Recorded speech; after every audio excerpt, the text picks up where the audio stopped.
નમસ્કાર મિત્રો, ઠાકોર સમાજને લઈને અત્યારના સૌથી મોટા સમાચાર સામે આવ્યા છે। બનાસકાંઠામાં ઠાકોર સમાજની દીકરીએ કર્યું છે એવું કામ કે જેને જોઈ તમે પણ દંગ રહી જશો। સમાજના દરેક લોકો વિડીયોને ખાસ અંત સુધી જોવાનું રાખજો, કારણ કે વિડીયો જોયા પછી તમારી પણ આંખો ખુલી જવાની છે। એમાં પણ દીકરીઓના માતા પિતા વિડીયોને ખાસ જુઓ, જેથી કરીને તમે પણ તમારી દીકરીઓને સારો રસ્તો બતાવી શકો। મિત્રો, આજકાલ સોશિયલ મીડિયામાં અવારનવાર અવનવા બનાવો અને પ્રસંગો સામે આવતા હોય છે, જેમાં સમાજના દરેક લોકો સાથે મળી એકતા બતાવતા હોય છે। હાલના સમયમાં શિક્ષણનું મહત્વ ખૂબ જ વધી ગયું છે।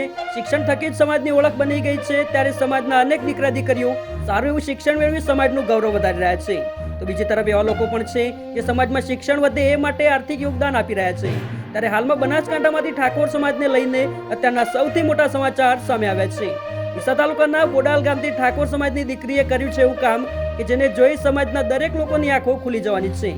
સમાજની દીકરી ઠાકોર ટિંકલબેન ભોગજીરામ મહારાજ બસ કંડક્ટર બન્યા છે અને તેઓએ નવી ગાડી લેવાની ખુશીમાં ઠાકોર સમાજ લાઇબ્રેરી પાટણમાં શિક્ષણદાન આપી અનોખી પહેલ કરી છે। એ બદલ સમગ્ર ક્ષત્રિય ઠાકોર સમાજ તરફથી ખૂબ ખૂબ અભિનંદન। મિત્રો, તમે પણ સમાજની જાગૃત દીકરી માટે એક લાઇક કરી નીચે કોમેન્ટમાં અભિનંદન પાઠવી શકો છો। સાથે ઠાકોર સમાજના દરેક ન્યૂઝ અને અપડેટ્સ માટે તથા સમાજની એકતાનો એક મજબૂત મંચ બનાવવા માટે ચેનલને સબસ્ક્રાઇબ અવશ્ય કરો। જય માતાજી, જય ઠાકોર સમાજ।